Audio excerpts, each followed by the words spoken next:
All right, so now we're going to look at domain and range and interval notation. There's a lot of language in math that you're going to need to learn. It's important that you do understand the language. So the previous questions we were doing on this page here, this was set notation. So you need to know the language if you're asked a question. If it's set notation, it's using these brackets and inequality symbols. Okay, if it's interval notation, it's more of a shorthand method where we use infinity symbols and brackets. So here's some rules that we're going to use. Intervals notation, always write numbers from smallest to largest.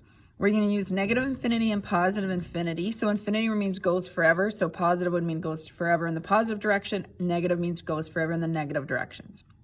We're going to use these round brackets, I call them, really parentheses is the right word, are used when the value is not included. So instead of a less than or greater than symbols, okay, and so you would use that. You also use them with the infinity symbol because you can't actually touch infinity or reach it. So infinity itself isn't included. Okay, we use the square brackets or just regular brackets when the value is included. So when you've got these inequality signs in here, which most of our questions tend to have. So I actually chose the exact same question so that you can do some comparison to use interval notation. Now this is a shorthand method. Once you get the hang of this, most people kind of prefer this method. You'll have, once we get further into the course, right now you have to learn both. You'll have your choice later on. Okay, find the domain and range of the following functions in interval notation. Again, make sure you know which one is which.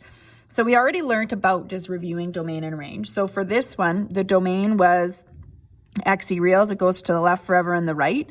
So instead of writing XE reals, we would say it goes to negative infinity, so to the left forever, and to the right forever, or positive infinity. So we say negative infinity to positive infinity.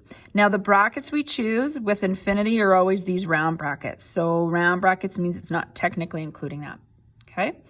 The range, remember, was 4 and everything below it, okay? So negative infinity is really a smaller number than 4. So it goes from negative infinity up to 4. So you're really always like looking at what it would be if you're going up the page.